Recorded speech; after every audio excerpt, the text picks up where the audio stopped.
20 years after we first broke quarantine to visit Earth, I returned there for the opening of the Alliance Academy, a new institution where young beings from all member species would learn together, combining the best of all our cultures.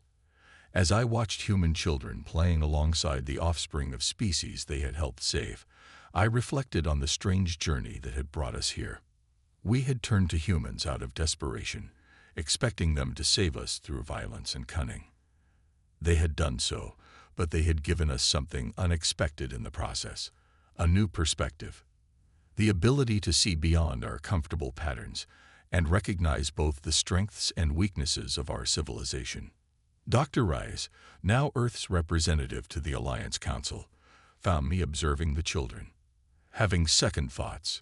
Ambassador Vector, she asked with that human smile I had come to understand as genuine warmth. Reflecting, I replied, on how the most dangerous decision we ever made turned out to be the most necessary. That's humanity in a nutshell, she laughed. Dangerous but necessary. The universe needed a little chaos to balance all your order. And perhaps we provided the order to balance your chaos, I suggested. She nodded, watching as a human child helped a young Nilari with a complex puzzle. The next generation won't see these divisions as we do. To them, this alliance will simply be the natural order of things. Is that what you hoped for when you agreed to help us? Honestly, we just wanted to survive, she admitted. But this is better. You were right to quarantine us, you know. We weren't ready for the stars. And now we're still not ready, she smiled. But we have you to help us, just as we helped you. That's what alliances are for, isn't it? Complementary strengths and weaknesses. As night fell over the academy, stars began to appear in Earth's sky. Among them were the navigation lights of Alliance vessels, some built by humans, others by coalition species, all of them protecting a civilization that was neither fully human nor fully coalition, but something new, something stronger. We had called upon the most dangerous species in the galaxy out of desperation. They had answered with all the violence and cunning we expected. But they had also brought compassion, creativity, and a capacity for growth that rivaled their capacity for warfare. In trying to save our civilization, we had transformed it.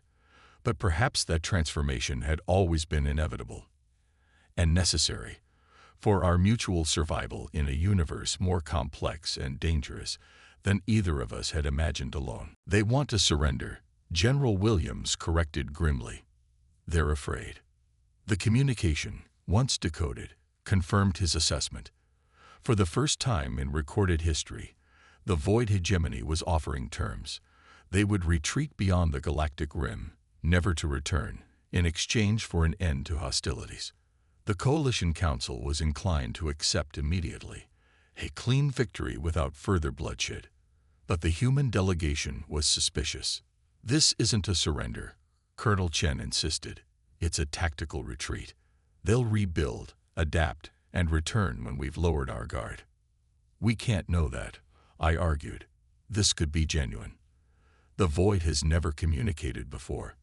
Exactly, she replied. They're desperate enough to try something new, just like you were when you came to Earth. In the end, a compromise was reached. The Void would be allowed to retreat, but only after surrendering their worldships and submitting to monitoring by coalition forces.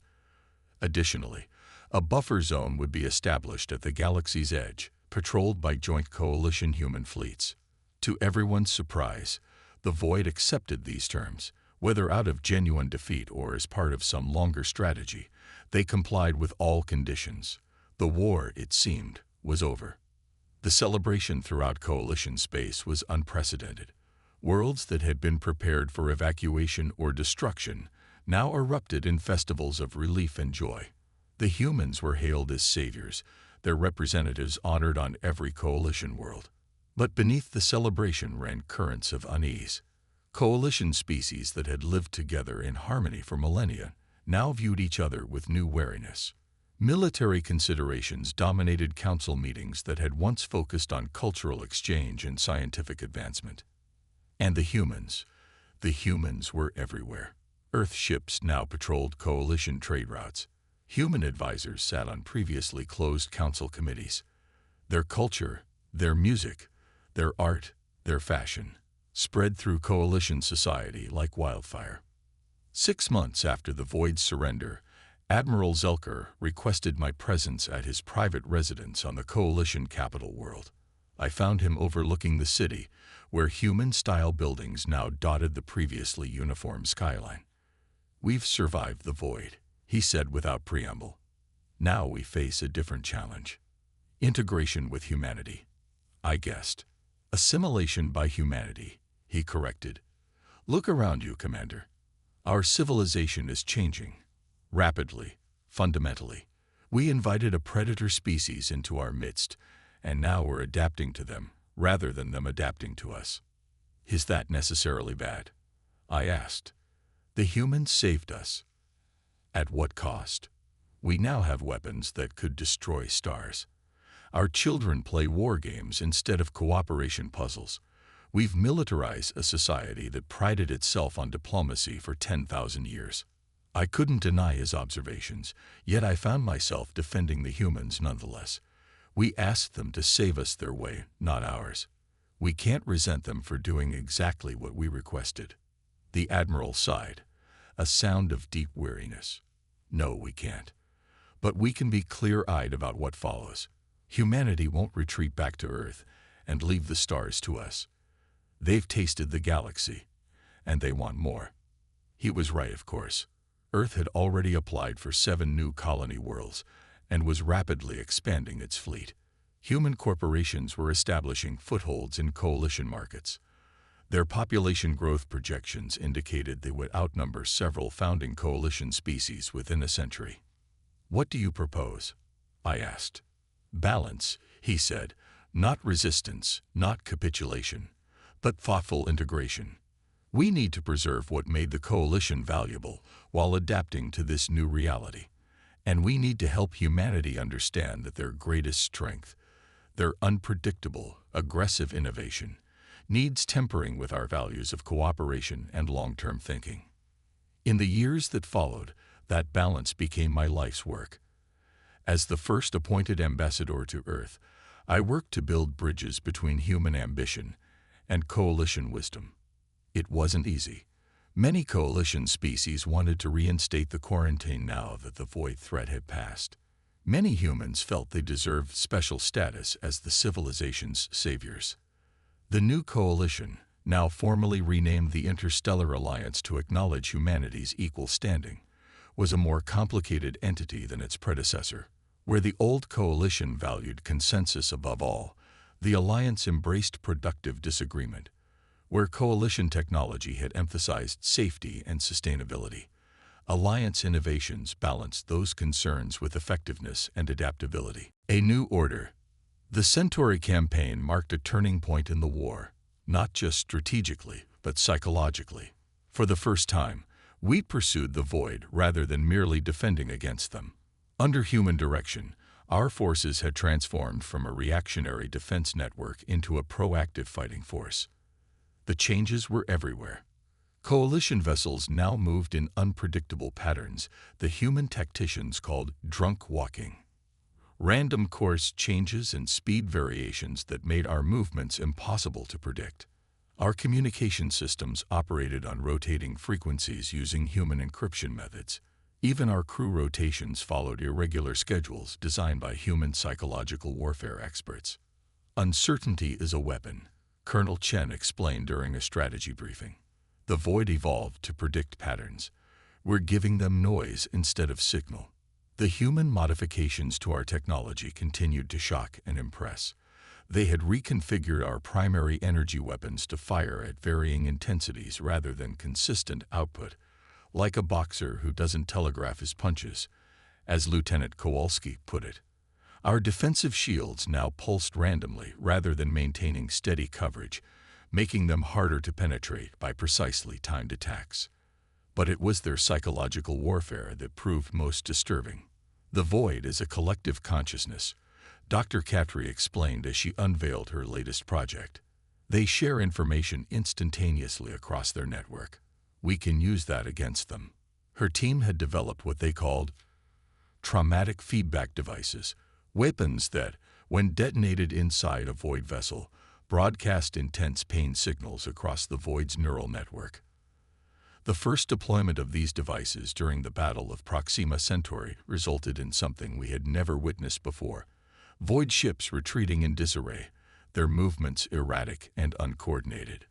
"They're feeling pain," Dr. Captry said, studying the sensor readings with clinical interest, perhaps for the first time. "Is this ethical?" I asked General Williams afterward.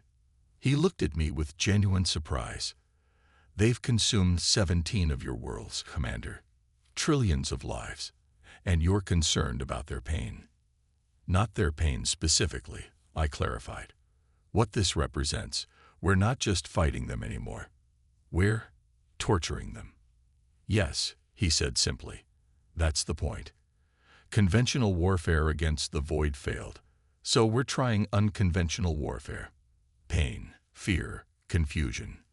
These are weapons just as real as bombs." The strategy worked. Over the next 4 months, we drove the void back from Coalition space, reclaiming 12 systems. Their forces began to show signs of genuine disorganization. Ships would sometimes flee rather than engage, or fire upon each other in confusion. But changes were happening within the Coalition as well. Species that had been pacifistic for millennia now volunteered for frontline combat duty. Worlds that had dedicated themselves to art and philosophy were converting cultural centers into weapon factories. Children's education programs included tactical simulations based on human battle doctrine. We were winning the war, but losing something of ourselves in the process. The final confrontation came at the Void's home system, a massive black hole surrounded by harvested planetoids where they had established their central hive. We arrived with the largest armada ever assembled in Coalition history, now augmented by 6 human carrier groups from Earth itself. Admiral Zelkar, who had initially been so skeptical of the humans, now worked in perfect coordination with General Williams. The battle plan they developed was a masterpiece of controlled chaos, feints within feints, trap layers upon trap layers. "The Void has adapted to our earlier tactics," Colonel Chen warned during the final briefing. "They've developed countermeasures against our randomness, so we need to be random about our randomness." The battle that followed defied description. Coalition forces executed maneuvers that would have been considered suicidal a year earlier. Human strike teams infiltrated void world ships using modified teleportation technology, planting Dr. Captry's newest weapon, something they called a consciousness disruptor designed to sever the connections between void units. For 3 days, the battle raged across the entire system. Losses were catastrophic on both sides. The Void fought with the desperation of a cornered animal, unleashing weapons and tactics we had never seen before. Then, something unprecedented happened. A transmission from the central Void world ship, not the usual meaningless data bursts, but an actual communication attempt. "They want to talk." Admiral Zelkar seemed unable to process this development. "Commence Operation Trojan," Colonel Chen ordered calmly. The Coalition fleet split into 3 seemingly disorganized groups, appearing to flee in panic. As predicted, the Void ships pursued the largest group, which retreated toward the nebula. Meanwhile, human-piloted strike craft launched from our carriers, small, agile fighters that the Void's targeting systems struggled to lock onto due to modifications the humans had made to their energy signatures. "Their predictive algorithms expect your ships to behave according to Coalition doctrine," explained Lieutenant Park at the tactical station. "These fighters are following randomized attack patterns. No logic, just instinct." I watched in amazement as the human pilots executed maneuvers that seemed suicidal, diving directly at void weapon emplacements, then veering away at the last possible moment, causing the Void to fire upon their own ships in several instances. When the first wave of Void pursuers entered the nebula, Colonel Chen gave the command, "Detonate Nova Group." The 40 sacrificial ships exploded simultaneously, creating a chain reaction within the nebula's volatile gases. The resulting shockwave ripped through the void formation, destroying over 300 of their vessels in an instant. For the first time in the war, we had caught the void by surprise. Phase 2, ordered General Williams. Now our main fleet emerged from hiding behind Proxima's largest moon, catching the disorganized void forces in a classic pincer movement. But there was nothing classic about what followed.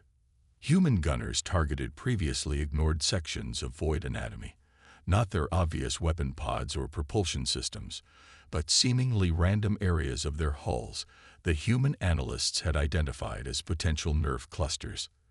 The results were devastating. Void ships spanned and flailed, their coordinated movements dissolving into chaos. They're a hive mind, Dr. Caftry had explained during planning. Target what looks like their equivalent of a central nervous system, and you disrupt their entire coordination matrix. The battle lasted 14 hours. When it ended, the Void had retreated for the first time since the war began. 2 of their world ships had been destroyed, the third severely damaged. The cost had been high. 28 coalition vessels lost, thousands of casualties, but we had won. Actually won. In the aftermath, I found Colonel Chen in the observation deck, staring at the debris field. "This was just the beginning," she said without turning.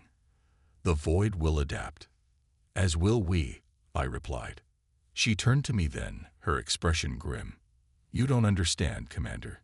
You've just had your first taste of human warfare. It gets worse from here." "Worse? We won a decisive victory." "No," she said, shaking her head. "We hurt them. Now we need to terrify them." "The Void doesn't feel fear," I said. "They're a collective consciousness. Everything feels fear, Commander. Even a hive mind. Fear is the most primal emotion, the will to survive. We're going to make the Void afraid to continue this war." Her words chilled me, but I couldn't deny the truth. In one battle, humans had accomplished what the Coalition couldn't in a year of warfare. The news of our victory spread rapidly through Coalition space, bringing hope to planets preparing for evacuation. The human contingent became instant celebrities, their methods studied and debated by our strategists. Some were horrified, others fascinated, but none could deny their effectiveness. Within days, the Coalition Council approved full implementation of the human battle doctrine. Our shipyards began modifications based on human designs, emphasizing offensive capability over safety redundancy. Our training protocols were revised under human guidance, and throughout Coalition space, a new sensation began to spread, not just hope, but something the humans called righteous anger. The desire not just to survive, but to make the enemy pay for what they had taken. It was unsettling how quickly our civilization began to change under human influence. More unsettling still was how natural it felt, as if they had awakened something long dormant in even the most peaceful Coalition species. As we prepared for the counteroffensive, Admiral Zelker summoned me to a private meeting. "These humans," he said without preamble, "they are effective. But I fear what happens if we win this war. Surely victory is preferable to extinction." I replied. "Is it?" He fixed all 4 of his eyes on me. "We invited them into our civilization because we're desperate. But what happens when the desperation ends? Will we be able to put this genie back in the bottle, as they say?" I had no answer. The humans had already changed us. The Coalition had never built weapons of mass destruction before. Now we had dozens in production. We had never considered sacrifice as a viable strategy. Now it was standard doctrine. Unleashing the storm. The journey back to Coalition space gave me my first true glimpse into human nature. I had expected them to be awed by our technology, humbled by the vastness of interstellar travel. Instead, they treated our antimatter engines and artificial gravity with casual curiosity, more interested in how they could be weaponized than their scientific principles. Colonel Risa Chen, the tactical genius who had devised their initial battle plan, spent most of her time in our war room, absorbing every detail about Void tactics and technology. "Your problem," she explained during one briefing, "finger tracing the path of a devastating Void victory. is that you fight with honor. You assume your enemy shares your values. The void has no values, I corrected. They are a hive consciousness. They consume. Exactly, she smiled. So why do you announce your battle formations? Why do you prioritize evacuations over ambushes? Why do you follow predictable patterns? Before I could answer, a gruff human surgeon named Kowalski interjected. Because they've never fought something that actually wants to kill them. They've been playing at war. The void is playing for keeps. The humans transformed our flagship's cargo bay into what they called a staging area, where they conducted combat drills that horrified my crew. They practiced close-quarters fighting techniques that seemed unnecessarily brutal, modified our standard-issue weapons to increase lethality rather than precision, and spent hours in simulations deliberately placing themselves in no-win scenarios to practice what they called fighting dirty. Commander, my second Trell approached me on the 6th day. The humans are dismantling parts of the secondary propulsion system. What? I hurried to engineering, where I found a team of human technicians led by Dr. Katri, their lead scientist. Ah, Commander, she said cheerfully. Hope you don't mind. We're repurposing some of your redundant systems. For what purpose? I demanded. Mines, she said, as if it were obvious. We're converting your emergency thrusters into proximity mines. Drop them during retreat. Void pursues. Boom. She made an explosive gesture with her hands. That's not what those systems are designed for. Exactly why the void won't expect it, she replied, turning back to her work. I later learned they had similar improvements planned throughout the fleet. Coalition ships were designed with multiple redundancies for safety. Humans saw these as wasted resources that could be converted to offensive capabilities. We rendezvoused with what remained of the Coalition fleet at the Proxima defensive line, our last major stronghold before the Central Worlds. Admiral Zelkar, our supreme military commander, was initially skeptical of the humans until Colonel Chen laid out their battle strategy. You want us to retreat? The Admiral asked incredulously. A fighting retreat, Chen corrected. Your ships will appear to be breaking formation in panic. The void will pursue what they perceive as weakness, following their standard consumption patterns.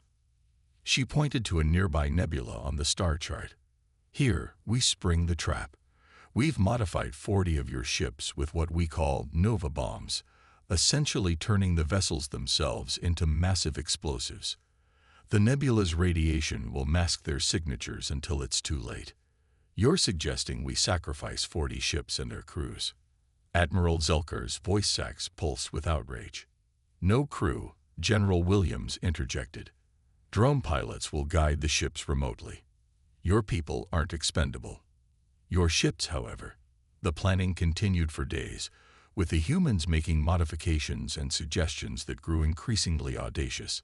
They proposed using the gravity wells of nearby stars as weapons, converting communication arrays into disruptive pulse emitters, and even suggested biological warfare against the void ships, which had organic components.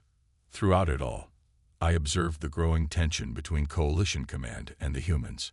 Our leaders were appalled by their casual approach to destruction, while the humans grew frustrated with what they perceived as our excessive caution. Then the void arrived. 3 massive hegemony world ships appeared at the edge of the Proxima system, accompanied by thousands of smaller vessels. Their standard opening move, overwhelming force to trigger panic. But this time, we were ready. Yes, you see, the Coalition species evolved toward cooperation, logic, and systematic problem-solving. The void operates on the same principles, just twisted. But humans, I struggled for the right words. We're chaos monkeys, a younger military officer said with a grin. Unpredictable, violent, emotional. Precisely, I acknowledge. Your species has a talent for warfare that is unmatched in the galaxy. You find solutions no logical mind would consider. You take risks no rational species would contemplate. The void cannot predict what they cannot understand. The room fell silent as the humans processed this. Finally, Dr. Rice spoke. You've kept us quarantined for centuries because you feared our violent tendencies. Now you want to unleash us on your enemies. The alternative is extinction." I replied simply, "For all of us, including Earth, the void will reach your world eventually." General Williams leaned forward. "What exactly are you proposing?" "An alliance. We provide the technology and interstellar transportation. You provide the strategic insight and combat forces." "And after?" asked a human diplomat. "Assuming we help you defeat this void, what then? Back to quarantine?" I had anticipated this question. "No, full coalition membership, should you desire it." The embargo was always controversial. Many felt humanity deserved a place among the stars, once you had matured past certain tendencies. "Our violence, you mean?" Dr. Rice clarified. "Among other things, your environmental record, your internal conflicts, your resource management."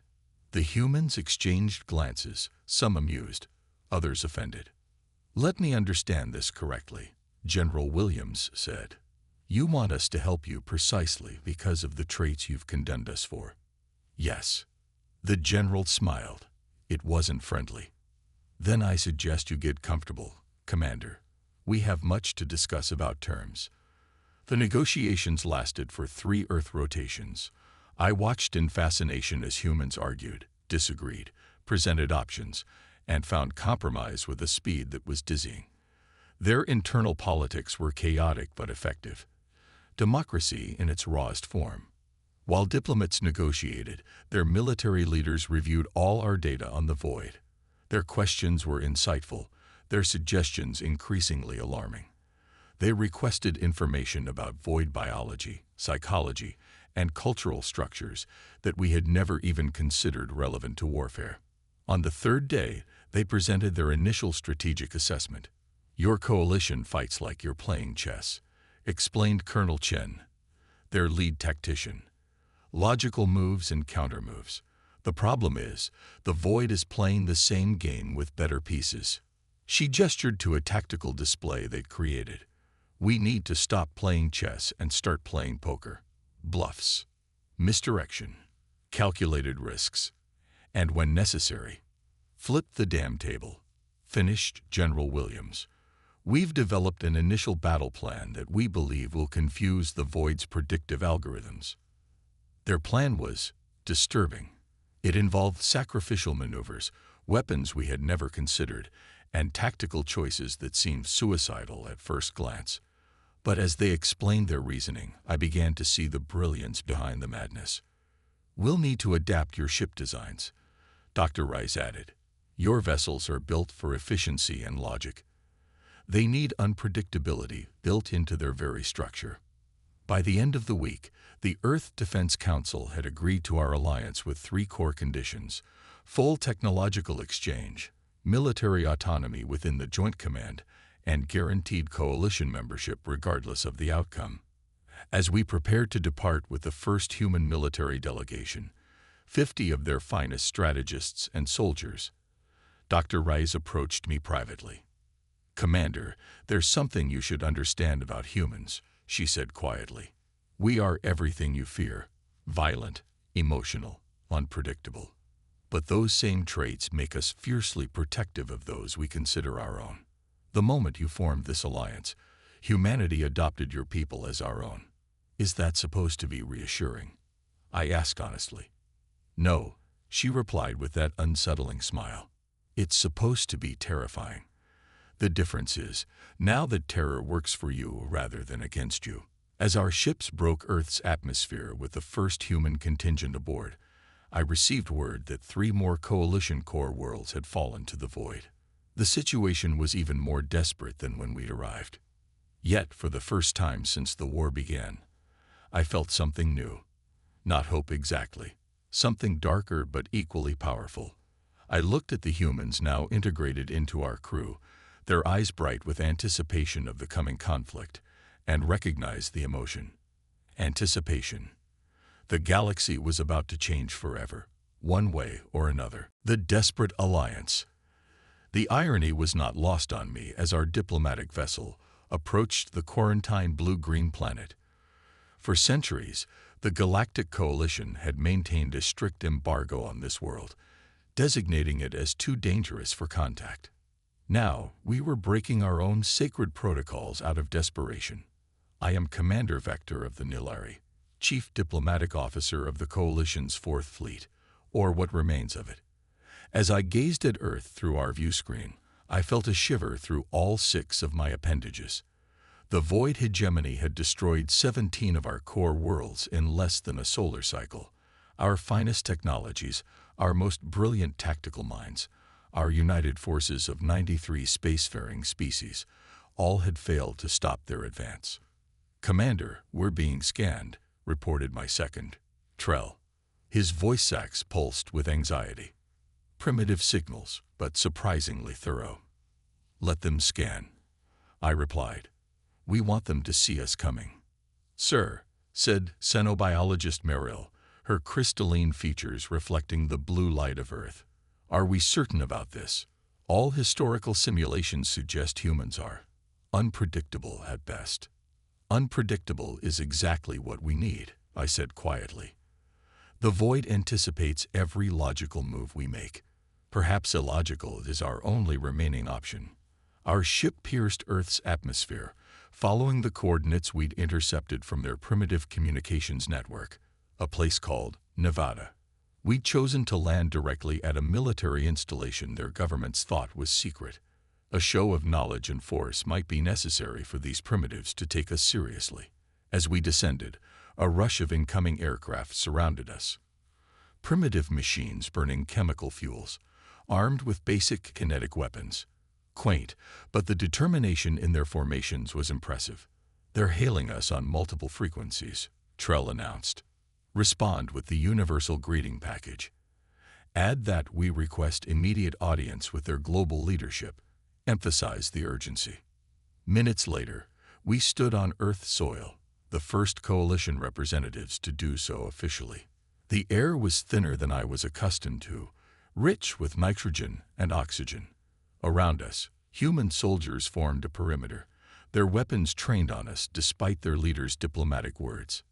Sensible, if unnecessarily hostile. A human female approached, flanked by military personnel. Unlike the others, she wore no visible weapons. "I am Dr. Eleanor Rice, Special Advisor to the United Earth Defense Council," she said in clear, measured tones. "Welcome to Earth, though I suspect this isn't a social call." I tilted my head in their customary greeting. "Commander Vector of the Galactic Coalition." "You are correct, Dr. Rice. We come out of desperate necessity." She smiled, a disconcerting facial expression that could indicate either aggression or friendliness in humans. "We've been expecting you, or someone like you. Please, follow me." This was unexpected. "You've been expecting us." "Commander, you didn't seriously believe your observation drones went unnoticed, did you? Or that your blockade was perfect? We've known about the Coalition for nearly 50 years. Around me, my crew exchanged alarmed glances. Earth was supposed to be unaware of galactic society.